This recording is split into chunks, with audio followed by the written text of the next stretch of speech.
Vigilante stalking and the covert use of advanced electronic weapons on vigilante stalking targets is basically the use of lies, again lies, to motivate networked groups of citizens to destroy the lives of their innocent targets.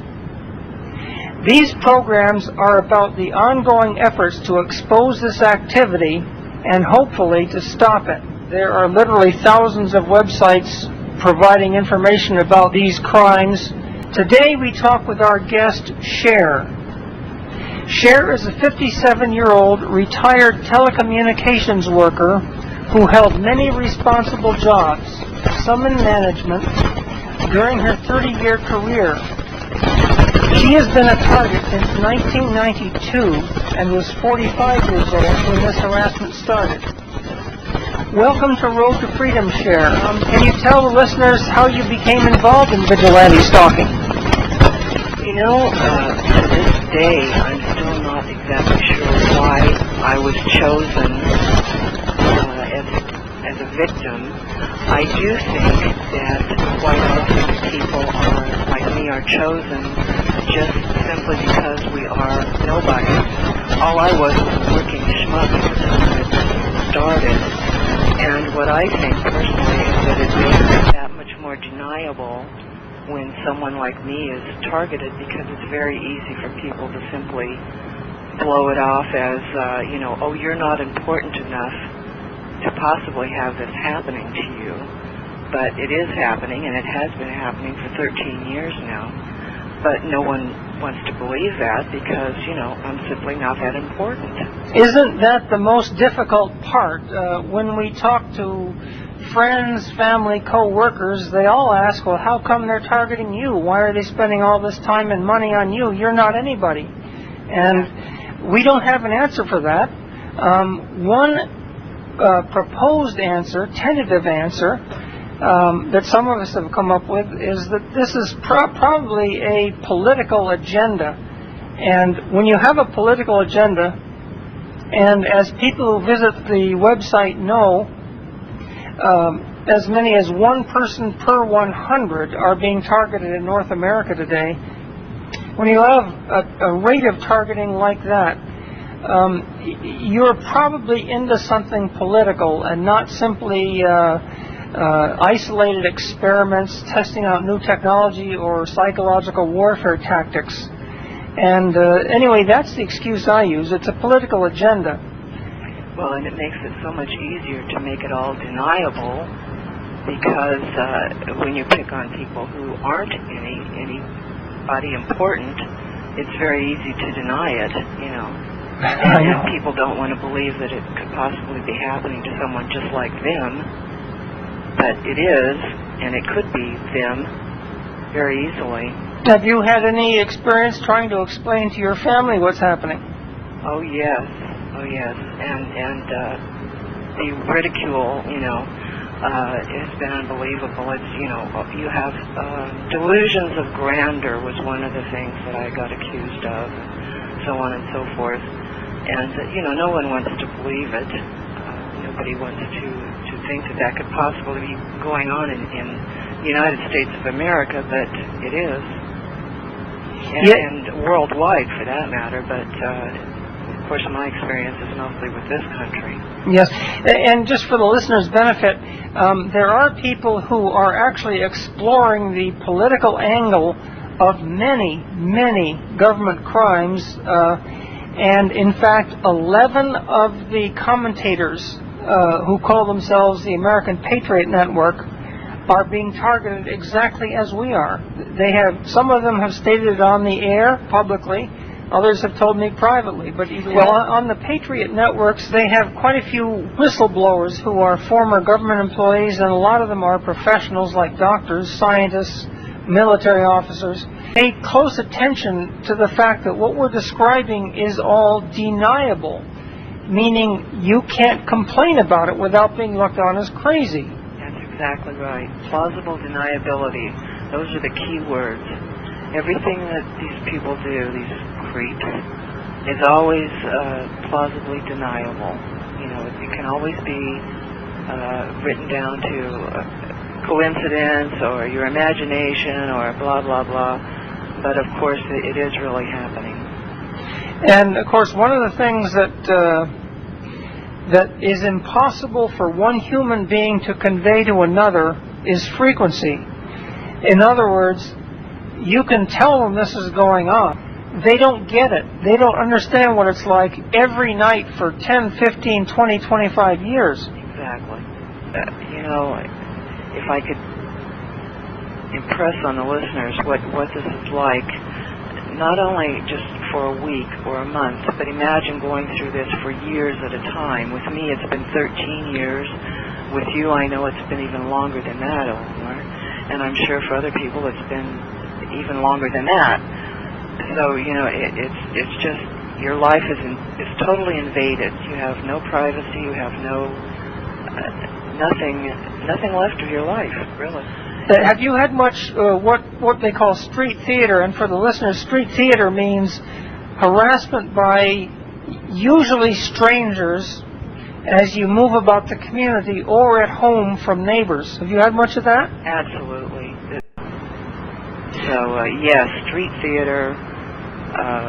These people are extremely good at breaking and entering, at creating these little skits that only the victim would recognize. Somebody with the victim wouldn't necessarily recognize what's going on, but the victim certainly does. First, that's been happening. Absolutely.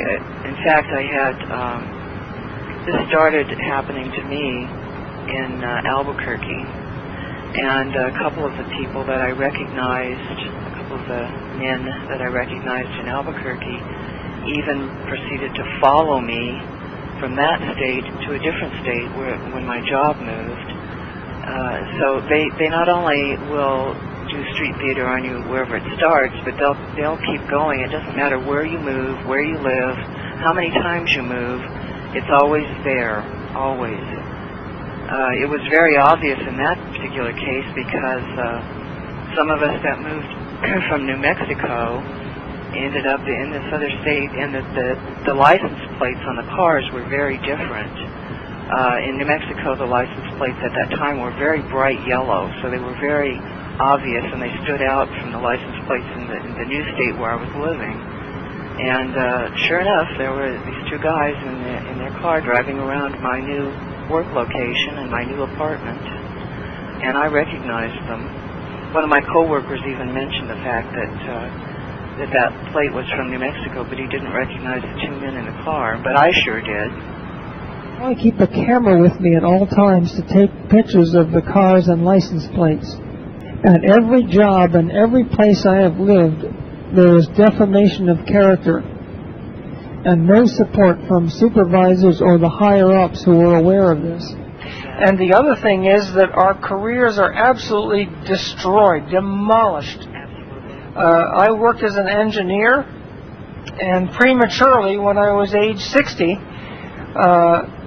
the harassment and sabotage in the office got so bad I was forced to resign, and people had gone to every place that I had applied for jobs to replace that job and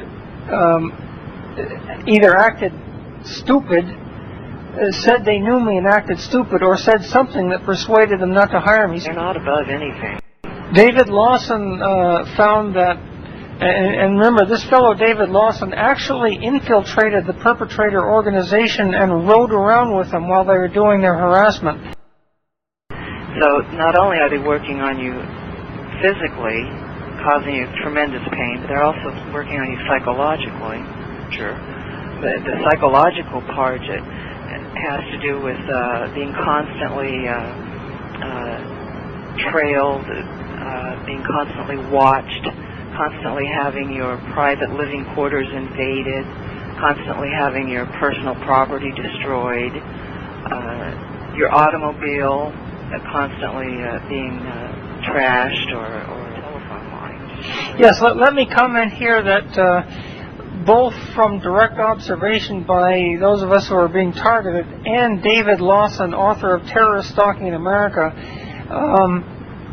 it's clear that technicians in the utilities like telephone and electric and water and so on, these people are especially valuable to the harassment groups as recruits because they can put you through hell.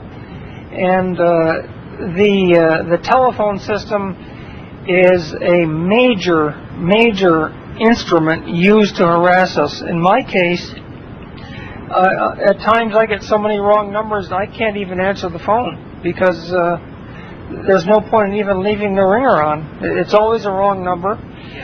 Sometimes it's perpetrators who are very sarcastic about it, and other times it's innocent people who know they dialed the correct number because they used the memory in their telephone, so they know they dialed it correctly, and they got me instead. Right, and they've somehow been rewired to go into your line. Yes.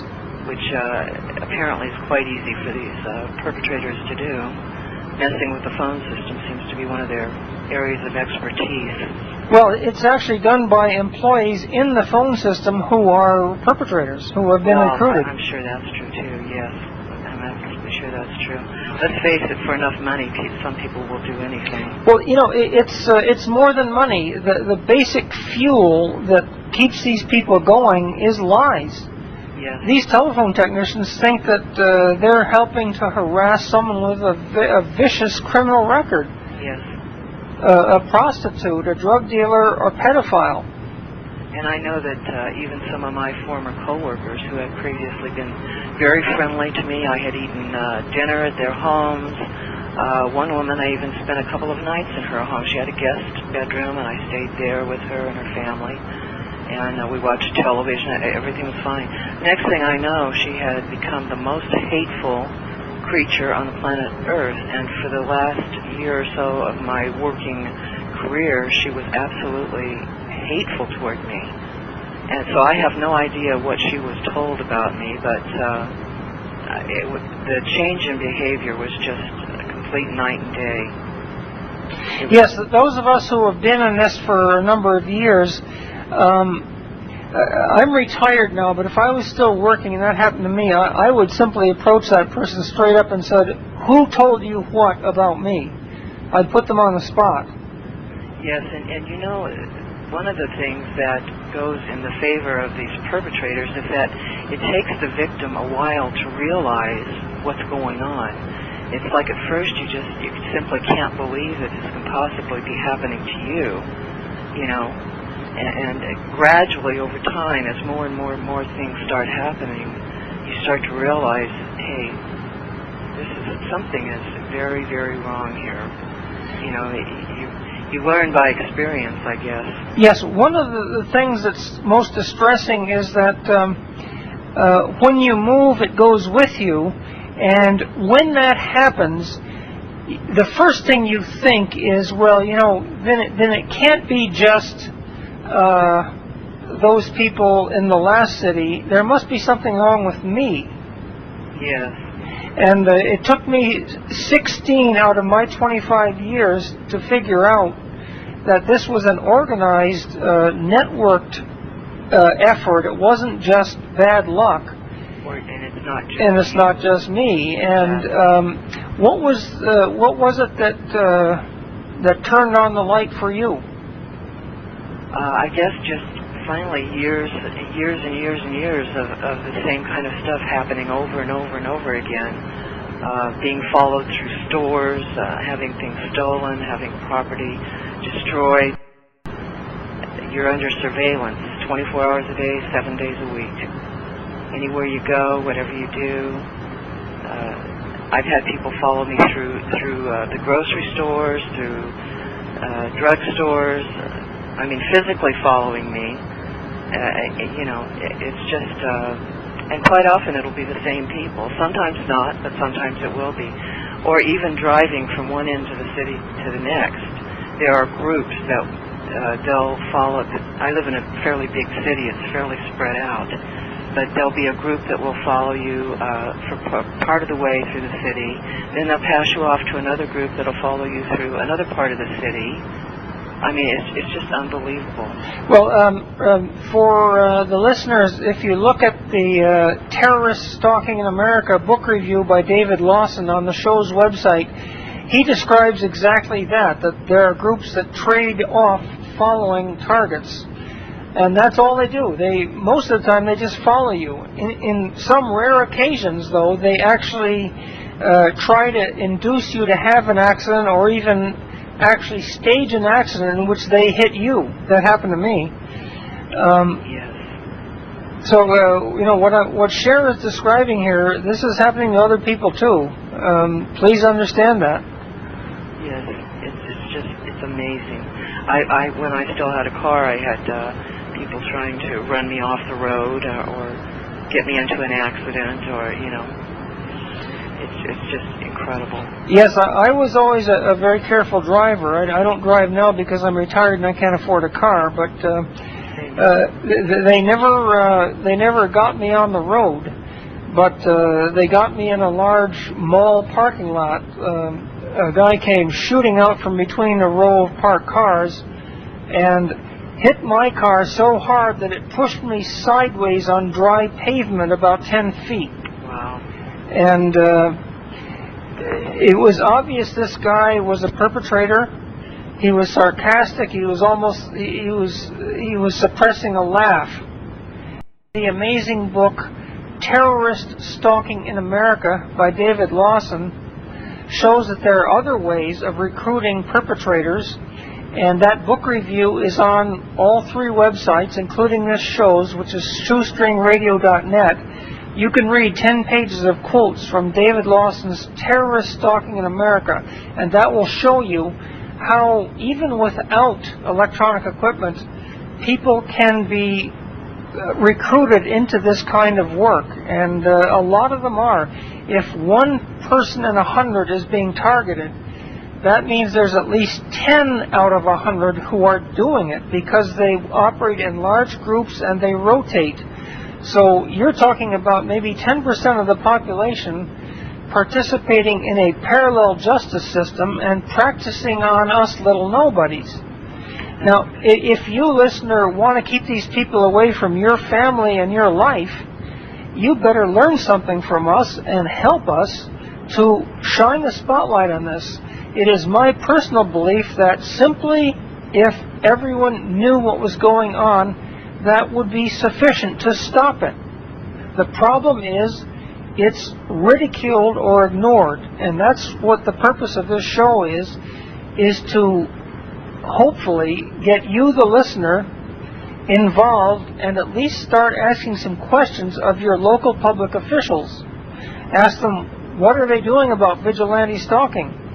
And if they say they don't know about it, then ask the official, how come the women's assault centers are beginning to take it seriously? Don't you know anything about this? That's right. That's what needs to definitely happen.